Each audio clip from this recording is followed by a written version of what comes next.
Hey, it's your guy Tyrrell back with the interviews. In today's video, we're going to briefly break down how Wolves defeated Manchester City to virtually end Pep Guardiola's side's title hopes. But before we do that, don't forget to give our video a thumbs up if you do enjoy it. The bell below does give you daily notifications regarding our organic, unfiltered soccer/football analysis.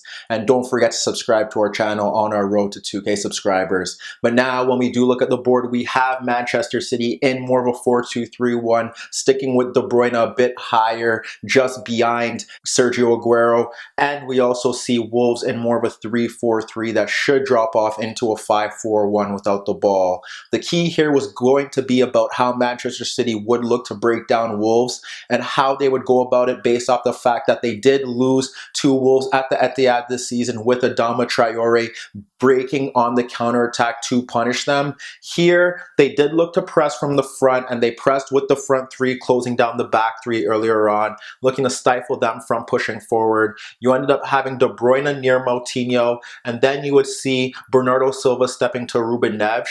That does leave Rodri with that job to sweep up any danger, because when you look at Wolves and how they're assembled, you have Jimenez up front occupying the center backs, but Adama Traore and Jota could drop off deeper in those pockets of spaces to receive the ball, and Rodri was wary of that threat, so that's where he sat for large spells of that opening 10 minutes or so. However, if they were supposed to drop off in their shape, you would have City drop off into more of a 4-5-1, Aguero ahead of Cody, and the midfield battle would still be set in that same direct route with the wider players in Mahrez and Sterling looking to possibly close out the wingbacks, but they look to press high from the front, trying to close down their markers, whereas Wolves dropped off into more of a 5-4-1 without the ball, not looking to press higher up the pitch. They did have Ruben Neves stick to Bernardo Silva. They had Rodri being pressed by Moutinho, and Rodri and Bernardo Silva ended up dropping off in between Jimenez to pick up the ball in deeper positions. We had Raheem Sterling in a narrow position ahead of Den Donker. You saw Mendy pushing forward to peg back Adama Traore, but unfortunately in this game we never really got to see how that pattern would progress based off the fact that Ederson was sent off in the opening 10 minutes. But that specific incident did highlight how Wolves were possibly going to go about bypassing Manchester City's defense, because it was the first time in the game where we didn't see the front three energetically close the center backs, and it allowed Cody time to step forward before Aguero pressed to clip a long ball over the top. We ended up seeing Johnny making a run to pull back Walker, and then we saw Jota spin off Otamendi to receive the ball over the top. Ederson comes off his line and he takes out Jota, and that leads to his booking. We end up seeing Ederson being dismissed, which does see Pep Guardiola replace Sergio Aguero with Claudio Bravo. So now City was more of a 4-4-1 without the ball, with Raheem Sterling pushing forward, and then you had Mahrez and Bernardo Silva in narrow wide positions. City dropped off much deeper. The center backs had more time on the ball, and shortly after that sending off, we did see Cody try something similar with Sterling stepping late to him, and he ends up trying to clip the ball in between Walker and Otamendi for Johnny breaking in across Walker, but Walker tracked it well and was able to nod the ball into Claudio Bravo. But just like that, you see that with Cody having time on the ball, looking to try to play balls over Otamendi and Walker, and that looked like it possibly was an intentional ploy by Nuno Espirito Santo to get in beyond Manchester City's backline. But without the ball, City didn't do a bad job here. Perhaps that's down to Wolves, because when they dropped off into that 4-4-1, we ended up seeing now Kevin De Bruyne stepping to Moutinho, you had Rodri stepping to Ruben Neves, and those two players had to often drop off deeper into their half to get on the ball. Neves struggled in possession. Moutinho did retain it well, shifting the ball out into the left side of the pitch, also ensuring that he dictated the tempo of the game, but he never really penetrated Manchester City's midfield or backline, and that's possibly the biggest issue that Wolves had in that first half, because when you assess the entirety of that pitch, they weren't really winning any duels Wolves. You had Adama Traore dropping off, but Bernardo Silva did a very good job of shifting over to deal with that threat.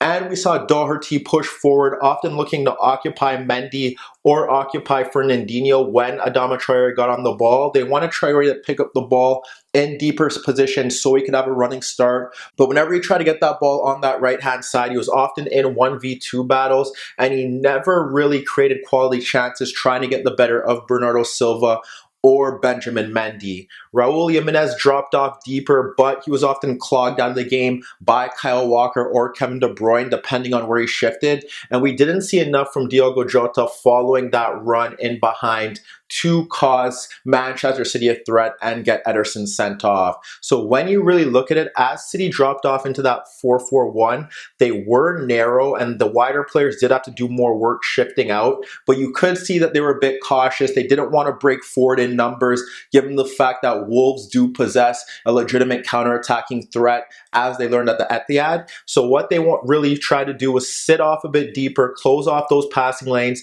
and then try to retain possession and move forward up the pitch slowly. But when you really look at the grand scheme of things in that opening half, given the fact that they did fall behind within the opening 10 minutes, they recovered well with 10 men, and Wolves never really caused them any issues. But when you really do look at that first half, there was no real tactical shift that we saw from Wolves once City went down to a 4-4-1. Besides Bernardo Silva ultimately dropping off as a wingback and making City a 5 based off Traore's positioning, besides those Cody long balls over the top, they only had one more opportunity where Moutinho did drop off deeper to pick up the ball, and he scooped it over a narrow Mahrez and Kevin De Bruyne into the path of Jimenez looking to run off Otamendi and Walker. And although Jimenez was able to hold off Walker, when he received the ball and brought it down ahead of Otamendi, he was at a standstill and he could only curl his effort at Bravo. So when you really do assess it, we didn't get to learn much about Manchester City here based off Ederson's early dismissal. But when we do look at it, they dropped off into more of a 4-4-1. They were able to get a goal. They were able to stop Traore from breaking down that right-hand side. And when you really look at it, when they dropped off into that narrow positioning, they were able to stop Neves and Moutinho from dominating the game in their third and force them a bit deeper. And Wolves never really created chances unless they went over the top and they looked to try and exploit Otamendi and Walker. But frankly, besides that one mistake from Ederson, City coped with it well. So when we look to the second half, Guardiola did make a change, bringing on Garcia for Mahrez, and we did see City move to more of a 5-3-1 without the ball. Now they did match up with 3 center backs to provide protection for Fernandinho and Otamendi, and they ensured that they still kept that midfield battle intact with Kevin De Bruyne shifting out to the right and Bernardo shifting out to the left. What we did see here was a more aggressive press from Wolves based off the fact that now they could try and close City, who were trying to play out of the back and still retain possession in those deeper positions to push forward as a unit, with the front 3 closing the back 3 and the wing backs pushing forward. Kevin De Bruyne was often caught off a bit higher trying to help link play with Raheem Sterling. So then you'd see Moutinho shift out to Rodri and Ruben Neves try to close down Bernardo Silva.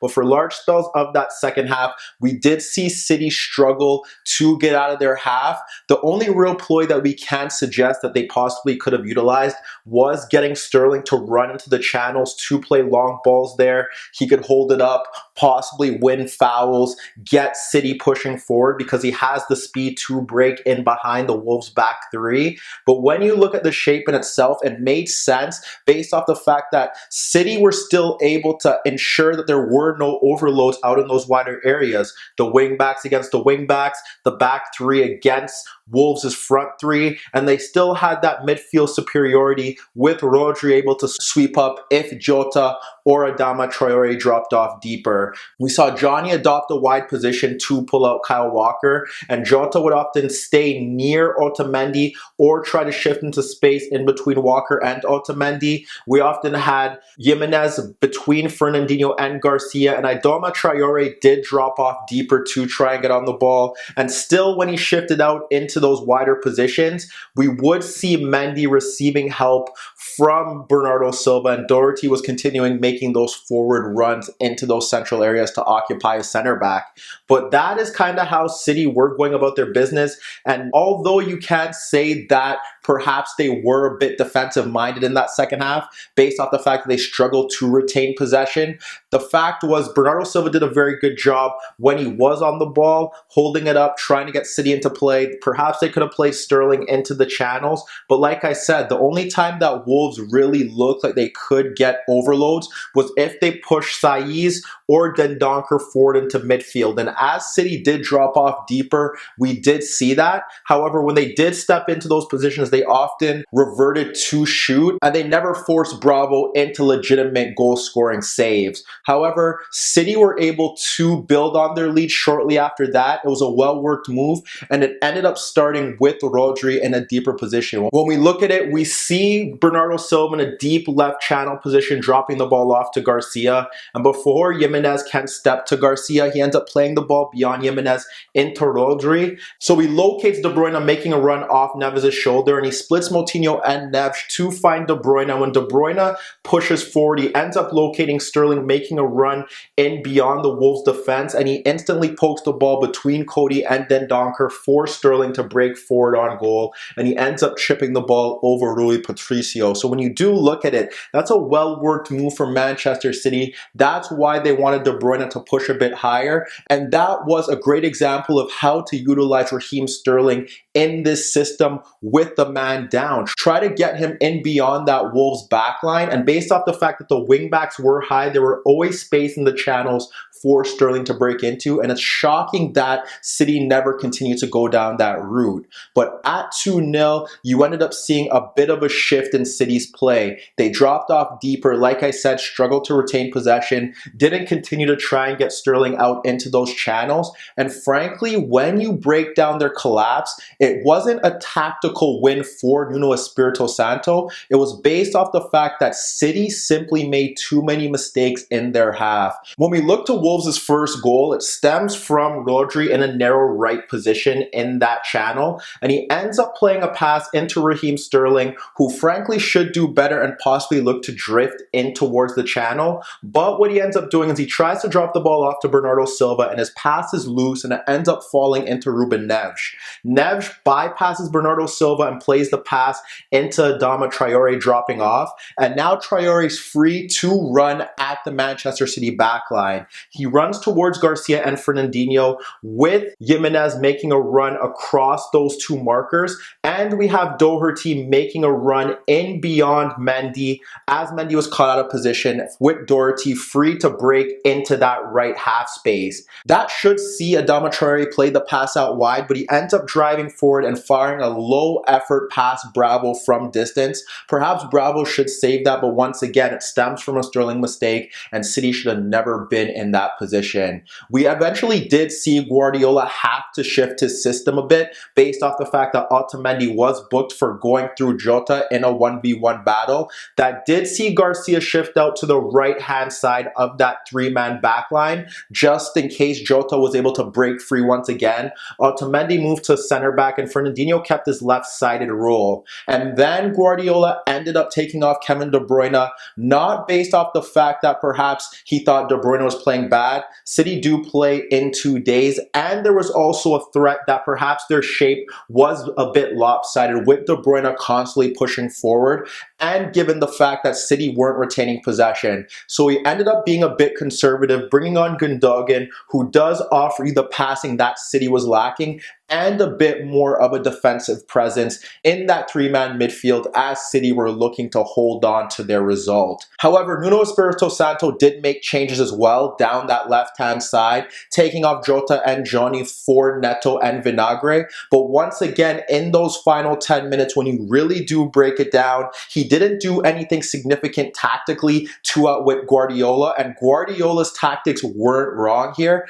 It was based off the fact that his players made mistakes, and in those those final 10 minutes, they virtually threw away any chance of retaining the Premier League title. When we look to Wolves' equalizer, it's Moutinho dropping off deeper because he couldn't influence the game in the final third. So he picked up the ball from a deeper position, squared it to Saiz, who did push forward. What we end up seeing here is that we have Vinagre pulling out Kyle Walker, which does create a gap between Walker and Garcia. And Saiz ends up playing the ball into Neto, who is looking to peel off Garcia. Garcia does well to hold him off, and as he looks to pull to the byline, he's closed down, and he tries to cut in, and when he cuts in, we have Walker retreating into right half space, so when that cross is delivered, Walker, rather than clearing it away from goal, clears it to his back post, which is mistake number one.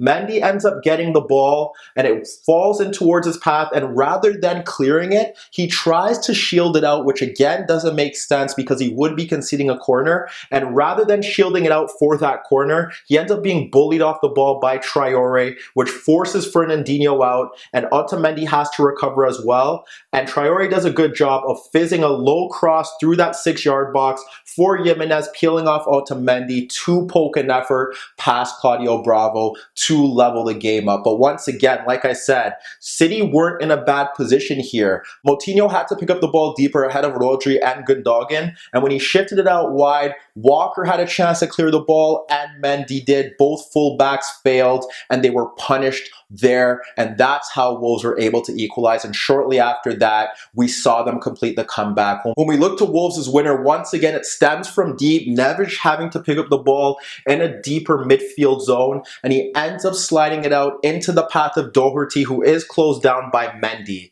Adama Traore is in a narrow position, and what he ends up doing is that once Doherty receives the ball, he ends up drifting in behind Mendy to pull out Bernardo Silva, and that clears a lane for Doherty to cut across Mendy.